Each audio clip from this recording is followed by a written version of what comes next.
Samoa. Welcome to our 1:30 service. Are you ready to worship today? There's no one like our God. There is no one like our King. Come on and lift your voice. Clap your hands. We're going to honor him today. Come on.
Lead us to freedom. Come on. No one.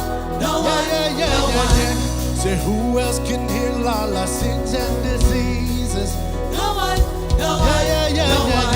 Say, who else can walk on the water? No one. Say, who else can answer by fire? No one. Say, who else can bring down the tallest of giants? No one. Say, who else can silence the roar of the lion? No one. Say, who else is worthy of worship? No one. Say, who else is worthy of worship? Come on. No one, no way. No one, no way. No one nowhere. No one, no way. No one, no way. Nobody like you, Jesus. Nobody like you, Jesus. No one nowhere. No one, no way. No one, no way. He's the lover of my soul. My soul, lover of my soul. He's the lover of my soul. Lover of my soul. Who can love me like you, Jesus? Nobody. Nobody like you. No one, no way. No one, no way. Lover of my soul. Lover of my soul. Lover of my soul. He's a lover of my soul. Lover of my soul. Nobody like you, Jesus. Nobody like you, Jesus. Yeah. No one, no way. No one, no way.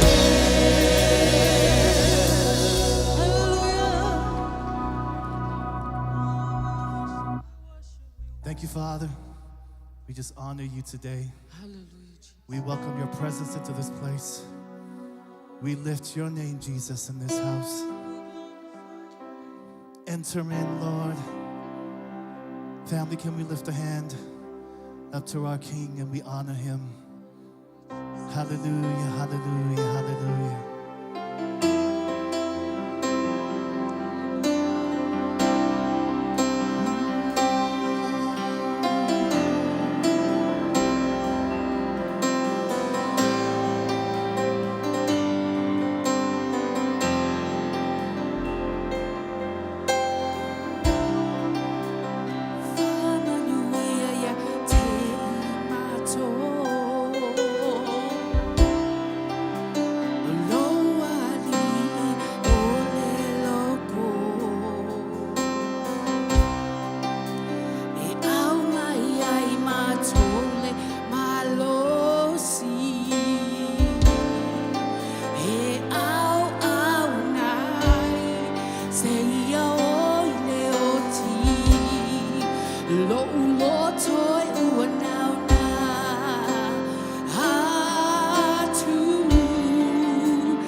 Lo ali e ole lo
chua mātou te mā, mātou te vi ia oe. Whawhetai lea tua ono nea wano o mātou maua lea tua. Mātou te si atu ele vi inga mar whaane tanga. Awa e te tau ia te oele vi inga lea tua. Mātou te ifo atu i au luma nei tai au, nei au auli. Ia whai alau whina ngalo ai le o mātou loto lea tua. Father, we thank you. Thank you for this amazing opportunity that we have, Lord, to come together as a corporate body and to worship you, to honor you, to give you all the praise, Lord. Father, we thank you that you are moving, that you are working on our behalf. Jesus, we thank you that you are interceding on our behalf. Father, we come before you today with open hearts, open minds, ears to hear what you have for us today. We thank you, Lord. We lift to you all these families that are here today. Father, every need that they have, we lift them to you, Lord, small or big. No matter what season they are in, that we are in, Father, we thank you for peace that surpasses all understanding. We thank you for your peace that encourages us to move on, to move forward, and to keep seeking you, God. We thank you, Lord, as we continue to knock, that you open doors, Father. We thank you that we lack nothing good from you because you are a good Father. You are faithful with your people. We glorify you today, Father, and we give you all the praise. In Jesus' name we pray. And all the saints said amen. Amen, amen. Welcome to church, family. Go ahead and say hi to somebody before you're seated. Welcome them to church. So good to see all of you today. Happy New Year's. Happy New Year's. Everybody's like, what New Year? Yeah, it's 2026, and we're believing that your best is yet to come. Amen. Amen. If you're here for the first time, please introduce yourself. Let us know how we can help you in your walk, in your journey this year, 2026. I know as Polynesians, we like to stay in our own little group, kind of isolate ourselves from people that are around us. But when we come to church, the Bible teaches us, don't forsake the gathering of the saints. Amen. It's important that we come to church, that we learn more and more about Jesus every day, and that we share it, that we give it away. We're not just holding on to it. Amen. Amen. So if you're here for the first time, please scan the QR code behind me. Introduce yourself. Let us know how we can come alongside you and help you in your next steps with Jesus. Tracks happens every Sunday except for the fifth Sunday. What Tracks is just 2 classes that we put in place to help you in your next steps in your journey with Jesus. So make sure you get into Tracks. 11:45 would be your best bet since you're coming to the 1:30. Get in there at 11:45. Find out what your gifting is, what your calling is in life, and how you can use that in the ministry to glorify God and to reach other people and people that are in your sphere of influence. Amen? Amen. How are we doing so far? Good, good. I know it's, like 1 o'clock. Man, we're here to hear the word, and we believe that you're going to hear a word in season just for you today. So remember that you have a purpose in life. Amen? Let's get ready to give. Here at Christian Faith, we live to give and we love to give. And I want to share with you a scripture found in the book of Matthew, chapter 15. And it's right behind me. It says that Jesus is saying that these people, they draw near to me with their mouth and honor me with their lips, but their heart is far from me. Their hearts are far from me. And in the Samoan version, it says, Wa'ava mai nei tangata ia te au, ia lātou upu, au lātou loto wa matua ma mao lava ma. You know, as in my Christian walk, as a believer, you know, there was a season in my life where I was doing a lot of lip service. And when I say lip service, I'm talking about just showing up at church, doing the bare minimum, not getting connected, not doing anything to help advance the kingdom of God. But if I had money, I would just throw a few bucks in the bucket as it passed by. But a lot of times for a lot of people, lip service just becomes one of those things that we just do. Maybe you unconsciously do it at church. You just show up, say hi to so-and-so. How you doing? How you doing? Blessed, highly favored, right? I'm here. I'm just checking the box. I'm showing up to church so that way my wife is not on my back, or my mother-in-law is not on my back, right? Because sometimes they'll tell you, right? Like you hear all sorts of stuff, and it becomes just, okay, let me just get there, make sure that everybody gets off of my back, and they'll say like, okay, this guy, he goes to church, but he's just checking the boxes and making sure that he shows up. But it can become lip service, right? When we show up to church and we're not giving our full heart to God, like we're not just showing up, but I'm saying, God, I'm all in. I surrender to you my wife. I surrender to you my kids. I surrender to you my finances. I was in that season at one time, but I'm no longer there. I used to be there, but I'm no longer there. And I want to encourage you, don't come to church and give Jesus lip service. Make sure when you come, you bring it. Tell your neighbor, bring it. There you go. Seahawks going to win today? Are they going to bring it? Some of you are unsure. Father, we thank you, Father, for generous people. We thank you, Lord, that when we come, Father, that we're bringing our whole hearts, that we're giving it all to you and trusting you, Father, with our finances, our relationships, our children, our jobs. Whatever the need is, Father, we believe that every need is met according to your riches and glory by Christ Jesus. And everyone said amen. Amen, amen. Go ahead, ushers, pass the containers. And here's our Christian Faith update.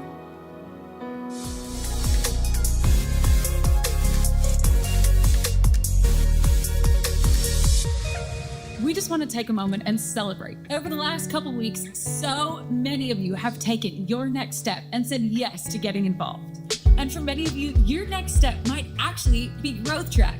Class 2 happens today, and it is so easy to jump in. You can walk right in during the 10:15 or 11:45 services, and it is all about discovering your purpose, getting connected, and following through on the goals you've set for this year.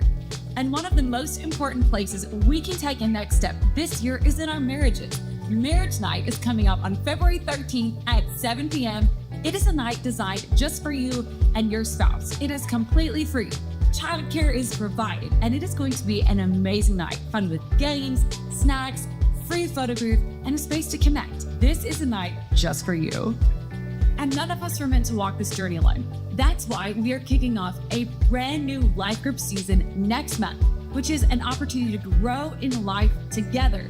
We are launching our church-hosted life groups at both Federal and Mill Creek, making it easier than ever to jump into a life group that is just for you. These groups are a space to build relationships, grow spiritually, and walk with Jesus alongside other people. If you missed it last fall, now may be your time to jump in. As we step into a new year, our challenge is simple. Build your marriage, choose community, and don't walk with Jesus alone. So let's take our next step together.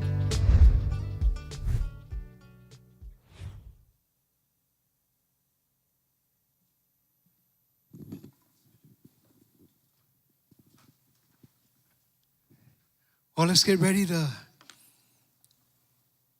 hear what God has put on Ani's heart. Let's put our hands together for Jesus and welcome Pastor Ani.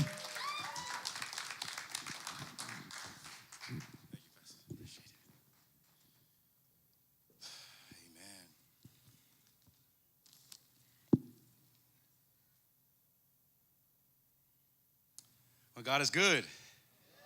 Come on, God is good. Yes, he is. Yes, he is. All month we've been talking about purpose. Now, at some point in your life, you had to struggle with that question, purpose. Some of us, we ask maybe in a different way, why am I here? What's the point of this? What's the meaning of life? But it all boils down to purpose. You know, the struggle, the battles, the effort we put in, the victories, the mountains we climb, the valleys low.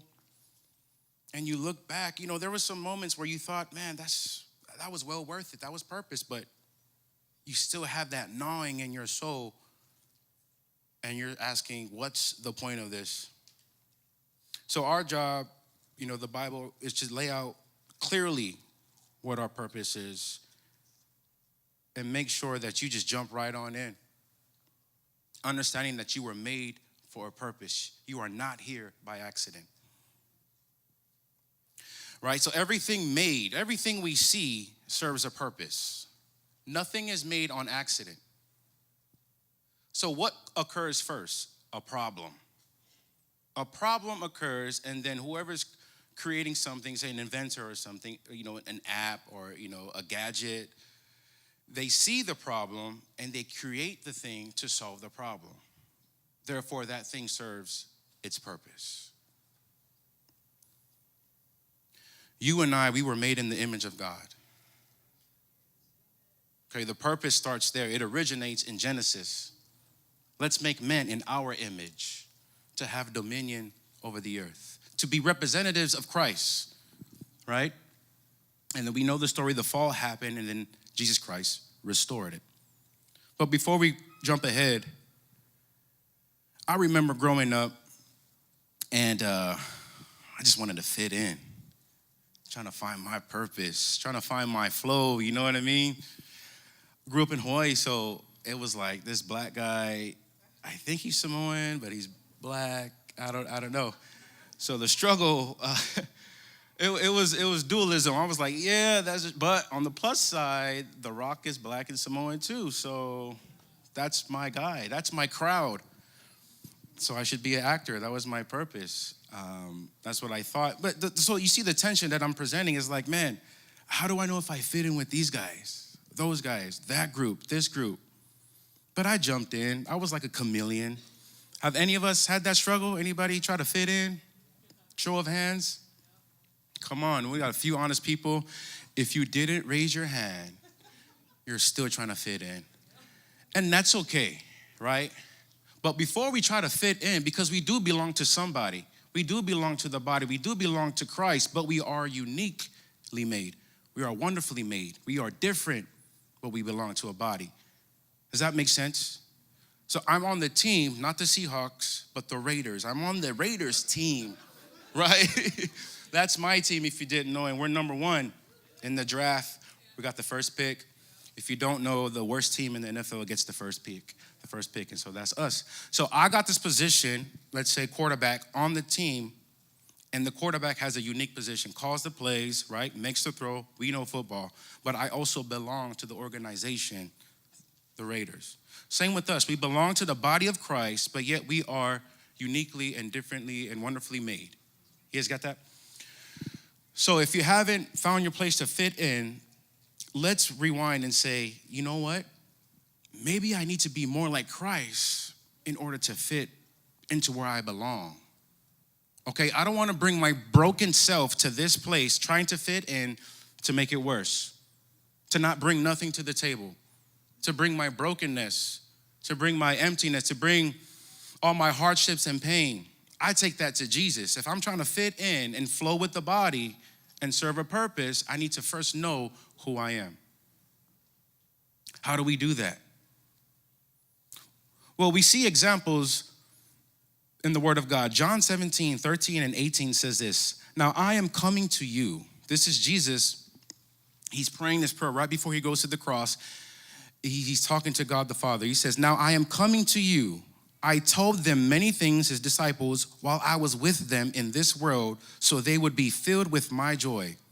I have given them your word, and the world hates them because they do not belong to the world, just as I do not belong to the world. You see that? We're in the world, but not of it. We belong to him, but we're a part of something bigger. So I am not asking you to take them out of the world, but keep them safe from the evil one. They do not belong to this world any more than I do. Make them holy by your truth. Teach them your word, which is truth. Just as you sent me into the world, I am sending them into the world. This is his last prayer before he goes to the cross. So it means a lot. We're in this world, but we're not of it. Jesus says we're separated, we're called out, we're set apart in this world. This is purpose. So in order to pursue, why am I here? What's my purpose? I must first disconnect myself from what I'm familiar to. I must first disconnect to my old way of thinking, disconnect to my old friends, family members even, right? Some of us are here right now. This tension of I'm trying to grow, God, but yet I feel like I keep backsliding. I keep making the same mistake. I want to encourage you, brother and sister. Take that bold stand to fully disconnect, disengage from that group of people, that environment, that way of thinking. Separate yourself. Because when you do that, you have time to think. You have time to connect with God. You have time to answer those hard questions or ask those hard questions. Why am I here? So disconnect is the first point. Disconnect from your old opinions, what the majority is doing. Don't have the herd mentality. Oh, if everybody's doing it, I should do it too. It must be right. No. God says, I have a plan for you. Before he formed you in this womb, he had a plan for you. Galatians 2:20 is one of my favorite verses. It said, it is no longer I who lives, but it's Christ who lives in me. I now live in this world by trusting God. Hold on, let me read this. Oh, you guys are gonna like this verse. Anybody got a favorite memory verse? Something plastered on your heart or a sticky note on your fridge or something? Get a verse for the year. Because those verses, when the trials and tribulations come, those verses just come to remembrance and then help you get through the struggle, whatever it is. And so for me, Galatians 2:20 is one of them. It says, for I have been crucified with Christ. It is no longer I who lives, but Christ who lives in me. Come on. We have to get that. So when I disconnect, I have to adopt the reality of how God sees me now. I'm a new creation in Christ. I no longer should see myself as my past mistakes, as my hurts, my failures, the labels people have labeled me, the gang I used to run with. I can't see myself like that and try to live for God fully like we want to, right? I must now see myself as God sees me. You know, we heard that saying, seeing is believing. I got to see it first and then I'll believe. Us believers, we walk by faith. We have to read, we have to hear and believe it. Believe it into existence. Believe that what his word says, that's what I am. Here are some scriptures, right? Jeremiah 31:3 talks about being loved by God. I have loved you with an everlasting love. I have drawn you with unfailing kindness. Romans 5:8, but God demonstrates his own love for us while we were yet sinners, Christ died for us. We have to get this, that God initiated this whole plan of salvation. You and I had nothing to do with this. It's because of his goodness, his faithfulness, because of who he is, we get to, not in a prideful, boastful way and say, I'm loved by God, but we get to receive the love of God humbly and let that transform you. You might be saying, man, you don't know what I did in the past. You don't know, I'm still on papers, or I got some courts coming up, or I got whatever it is, baby mama issues. Can I encourage you, all that's forgiven? God knows that from the start, and he still loves you. He still wants a relationship with you. He still wants to use you. I was with a group of guys yesterday, and we were talking about David and Bathsheba. Oh my gosh, we all know the story, right? David, a man after God's own heart. That's the title we have in the Bible, right? But did you know David not only committed adultery with Bathsheba, but also killed the husband. Conspiracy to murder. And yet God used him. Yet God gave him that title, a man after God's own heart. Anybody killed anybody lately? Don't raise your hand, please. I'm recording this message right now. I don't want to turn you in. Nobody did. That's the point. So who's to say that God can't use you if you're not as bad as David? You may have made a mistake, but give it to God. Let God's grace and truth wash you clean. Amen? You're his child. Galatians 4:6-7, because you are his sons and daughters, God sent the spirit of his son into our hearts, so you are no longer slaves, but a child of God. In order to find purpose, guys, we have to see this. We have to.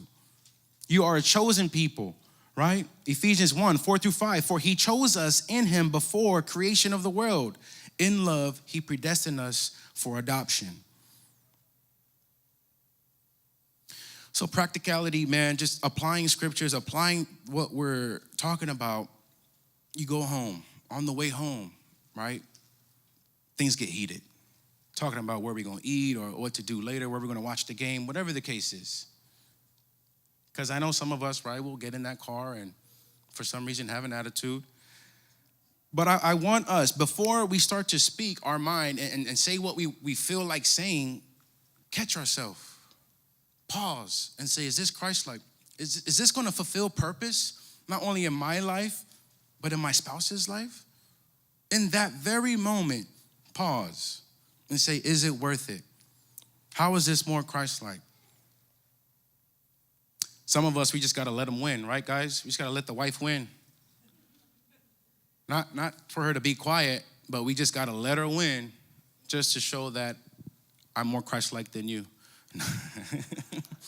No, I'm just kidding. But what we have to do is somebody take ownership on living this life on purpose and say, you know what, I'm not going to go to that level no more. That was 2025. It's 2026 now. I'm moving forward. I'm growing in God. I'm going after all that he has for me. I'm walking and moving in purpose. Maybe your children, right? You got a bad report or they're doing something. My son, I got 2 sons, Matthias and Titus. I love them to death.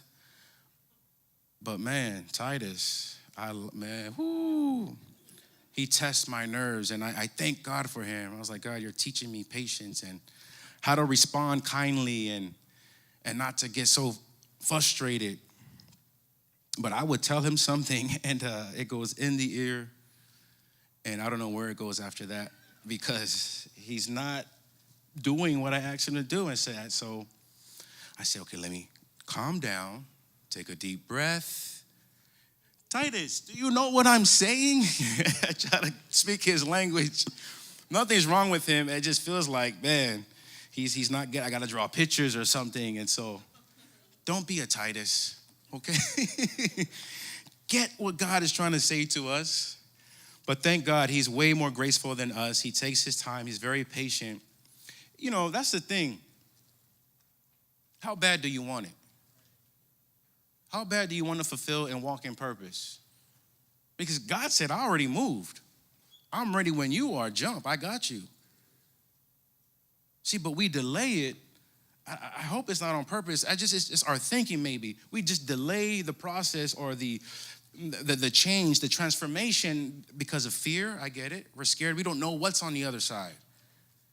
We say, God, I don't know. You want me to trust you with finances? That's huge. If I go to work for this amount of hours, I get this check and I can pay this bill. And yes, be a good steward. But remember, your job is not your source. God is. And so there's some fear. Maybe there's some doubt that's holding us back. Maybe because we don't fully know God's heart. You know, we hear stories of God and what Jesus done and the miracles he's done, and that's great, but how does that pertain to me? And so there's a hesitation on jumping in to fulfilling purpose. But the connection is there. The availability for us to know him is there if you want it. Think of God as a river flowing, and it's never going to stop. From beginning of eternity, forever. It's flowing. All we have to do is jump in it. Jump in and catch the ride, catch the current. Trust God with everything, with my life, with my kids, with my marriage, with everything. Jump in there and trust that God's got you. So in order to do that, you must first know God, connect with him. We disconnect from our old ways. We connect with God and we know him. We allow him to wash us clean with his word. And if you have your Bibles, I'm going to be talking about Colossians 3, 1 through 17. Big chunk of scripture, because this kind of ties it all together. Disengage, right? Reconnect with God. And the last point is purpose flows from identity of who you are, not what you do in performance. Purpose flows from identity, who you are, not what you do. Does that make sense? Like, there's this one guy, I know, and I love him to death. He's really good with his hands. He can fix things and he can put things together like no other. He's like ChatGPT or something. I'm like, man, how do you know this stuff? He's so good. And he just says, I like working with my hands. And so I was like, man, does that defy you? Does that define you that you are someone who works? He says, no, I just like helping people. So, who he is, he's a helper. He has a big heart. It so happens to manifest through his hands, putting things together, fixing things, right? Maybe that's some of us, serving and all that. There's a layer under there that says this is who you are, and it shows up in this way. Colossians 3, 1 through 17. Since you have been raised to a new life with Christ. Okay, here we go, NLT. Set your sights on the realities of heaven, where Christ sits in the place of honor at God's right hand. Now that I'm a new creation, I can now fix my eyes, my thoughts to heaven. What does that mean? That means I don't have to worry about what's going on here. Yes, I'm informed. I know what's going on, political parties, whatever the news, weather, prices, gas prices. I know that, but my overarching thinking is that God's got me. I'm a child of God. I'm here to reflect God's love, God's forgiveness, to be heaven on earth. Next verse. Think about the things of heaven, not the things of earth. Keep going, you. For you died to this life, and your real life is hidden with Christ in God. Plain, simple language. You're dead. If you're not asking why, who am I, what's my purpose, I like to say you ain't dead yet. You're still just going through the motion, thinking this is why I'm here. No, you have to die first. You have to question some things. Not in doubt, not question God. You got to know God exists, and God is who he is, the creator of heaven and earth, who sent the Messiah, Jesus Christ, who rose from the dead to receive salvation. You have to know that. But once you're in that, you say, why am I here? God, what do you want me to do? Why'd you put me on this earth? Right? So you have to die. For you died to this life, and your real life is hidden. It's hidden with Christ and God. So you got to seek it out. You got to go get it. You got to go find it. Lift up the rocks, pull the sheets back. You got to go find that life, and it's not that hard. It's just how bad do you want it? Next verse. Oh, man. And when Christ, who is your life, is revealed to the whole world, you will share in all his glory. Amen. While he's working up there, I'm just going to read it from here. So put to death the sinful earthly things lurking within you. Have nothing to do with sexual immorality. He's talking about disconnecting now. He's talking about disengaging from your old ways. Sexual immorality, impurity, lust, and evil desires. Don't be greedy, for a greedy person is an idolater, worshiping the things of this world. Because of these sins, the anger of God is coming. See, you used to do these things when your life was still part of the world. Look at your neighbor and say, you used to do these things. Some of us still doing it. Look how soft we are. Wow. No. No, we don't do that no more, right? That's not us. Or we're trying, we're growing, right? We're in that transformation stage. I get it. It's not day and night, happens overnight. But keep good courage. Keep faith that you're on the journey. You're on the right track, okay? You're on the right track. You're growing. You're not like how you was a couple years ago. So we used to do these things. That's not us no more. Verse 8, but now is the time to get rid of anger, rage, malicious behavior, slander, and dirty language. Don't lie to each other, for you have stripped off your old sinful nature and all its wicked deeds. See, this is a full disconnect, a full disengage from your old ways. People who think like this, you got to pick up on language, right? You hang out with your buddy, your coworker, and they start to say things that he just told us not to do anymore. Perversion, right? Guys talking about females or whatever. You pick up on that language. Note it. It's up to you to confront them, but say, I need to disengage from that. That's not me no more. I'm trying to go this way. Don't even try to entertain the thought, try to be cool, try to fit in. That's not who you are. God didn't call you to fit in and be cool. He called you to do his will. And that's the best thing ever. Because in the end, we're all going to stand before him, right? So verse 10, he says, instead of doing all that, put on your new nature and be renewed as you learn to know your creator and become like him. What? Know your creator and become like him? Some people would say that's blasphemy. You can never be like Jesus. Well, that's not biblical. We just read it. Become like your creator, not even Jesus, but God. Become like God, that's what he's saying. Ephesians says it as well. Be imitators of God. Now we all know, right? We're never going to be God. But he's saying reflect the character of God. The love, the mercy, the forgiveness. Slow to speak, quick to listen. The gentleness, the meekness, standing on business when you know you have to stand up and say something to rebuke the enemy or come against evil principalities, authorities, whatever. Use your authority and be like God, right? Become like him. In order to do that, you got to know him. In this new life, it doesn't matter if you're a Jew or Gentile, circumcised or uncircumcised, barbaric, uncivilized, slave or free. Christ is all that matters, and he lives in all of us. That breaks down every barrier. That's why I love Christian faith. I don't know about you. I hope you love your church, but man, it's so diverse. There's so many people from different nations, different tongues, different backgrounds, and it's all because of Christ bringing us together. So beautiful. Verse 12, since God chose you to be holy people he loves, you must clothe yourselves with tender-hearted mercy, kindness, humility, gentleness, and patience. Look at that. These are internal attributes, things you cannot touch, right? Tender-hearted mercy, kindness, humility, gentleness, and patience. So first, if you want to see change on the outside, it has to take place on the inside. You have to let God, the word of God, wash you clean. Let him do a full work on you and then apply it. Be a vendor of love, right? Dispense all this grace. And it goes on to say, make allowance for each other's faults and forgive anyone who offends you. Remember, the Lord forgave you, so you must forgive others.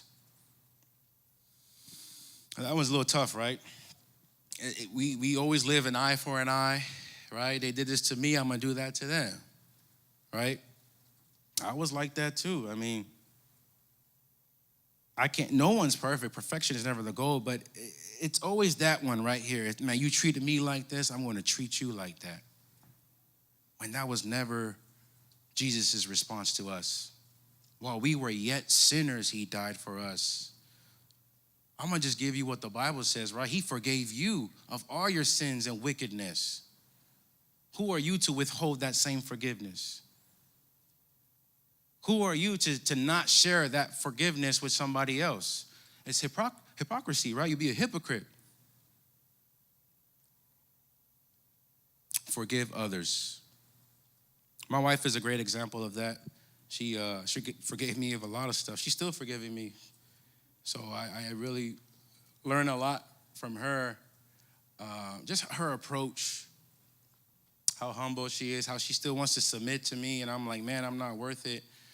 But yet, she's right there by my side. Yeah, please. If you don't know, she's in this rainbow dress right here. It's very bright. You look like some candy or something, right? But hey, she's mine, so get your own candy.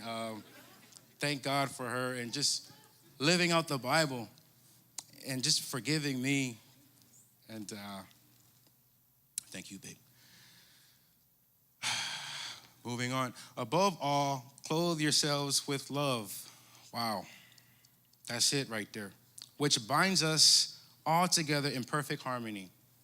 And let the peace that comes from Christ rule in your hearts. For as members of one body, you are called to live in peace and always be thankful. Love is the glue that keeps us together. Not just us as a body of church, but you as a family.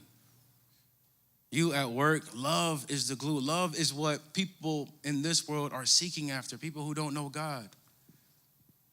And you got to ask yourself, what does love look like? Well, look at Jesus' life. What did he do? How did he express love? Right? Without love, it's nothing. It's just us doing our own thing, going through the motions. I'm here to encourage you that you have the love of God in you. We read earlier, the Spirit of God, he deposited in you. You have the Spirit of God live it in you. Live from that place and let people know our Lord and Savior by the way you live. Choose love. Let love win. Verse 16, let the message about Christ in all its richness fill your lives. Teach and counsel each other with all the wisdom he gives. Sing psalms and hymns and spiritual songs to God with thankful hearts. Right? Lift each other up. Encourage one another. We're kind of getting it right, very, very simple and plain. That's why I love the Bible in the NLT version especially, because it speaks our language. It's up to us to tap in and to say, okay, take this to heart and then apply it. That we can. I cannot do that for you. I can't apply the scripture for you. You have to do that on your own. You have to get alone with God and say, God, help me live this out. Help me live in purpose. And the last scripture, verse 17, and whatever you do or say, do it as a representative of the Lord Jesus, giving thanks through him to God the Father. All in all, church, you cannot live purpose. You can't live your purpose out. You can't live with intention if you're not connecting with God. If you're not reconnecting to the one who created you, who put you here in the first place. No, you didn't evolve from a monkey. You did not. God intentionally made you, put you here for a specific reason. And we won't know that unless we reconnect back to the Father. Jesus said, I am the way, the truth, and the life. Any man who wants to get to the Father needs to go through me. So I want to extend this invitation. If you don't know Jesus, if you don't know the Father, we want to pray with you. We want to encourage you. We want to speak life into your situation and whatever you're going through. If that's you, just bow your head, close your eyes, no one looking around. And I'm going to pray. Lord Father, I thank you for dying on the cross. While we were yet sinners, you died for us. You were thinking of us. You held us tightly. You never forgot about us. Through our mistakes, through our dead seasons, through anything, you were there with us. And so I ask for you to come into my heart, be Lord and Savior of my life. Teach me to live an obedient life unto you. Help me reflect who you are. I submit my life to you in Jesus' mighty name. Amen. How about a round of applause for those who prayed that prayer, who whispered it in your heart. Thank you, D. Appreciate you. God bless you, brother. Okay, take this. See, it's a team effort. I could not carry that down and hold my laptop and hold the mic. I cannot. So we need each other. That's why God put us together. You and I, we have different giftings and callings, but together is where it's groomed, where it could evolve, it could transform, it's fully grown, it's mature only when we're together. Not just here, everywhere you go, have that mindset that it's a team. It takes a team for us to succeed. Yes, you can do it on your own. But man, since when did anybody succeed by themselves? When God made Adam, he said it is not fit for him to be alone. And so he made Eve, the helper. Not the slave mate, not someone to boss around, the helper to live out what God has put inside of him.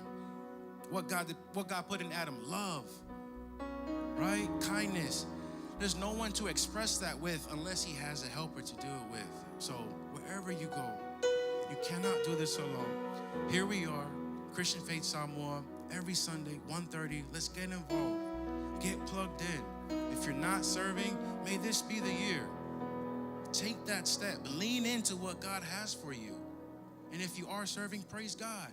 Take that heart of serving outside these four walls. Everywhere you go, in your community, at your workplace, at your home, serve one another. Let them know that you live for Christ Jesus and him alone. Lord Father, I thank you so much for your word that washes us clean. I pray that you will continue to make yourself known and we continue to seek you, for our life is hidden in you, Lord Father God. Here we are with our desire to know more of you. Purify our hearts and our minds and our motives, Lord Father God. Fill us up. More of you. More of you. Let this season be the season that we find our purpose and we live it out. We go all in for what you have for us, Lord Father God. Understanding that you are for us and not against us. Understanding that you go before us and you are our rear guard, Lord Father. That you are holding us. Give us the courage to do so, Lord Father. In Jesus' mighty name, amen and amen. So we're going to worship our way out of here. And as you know, join us in the foyer after for some snacks, okay? Thank you. I got you.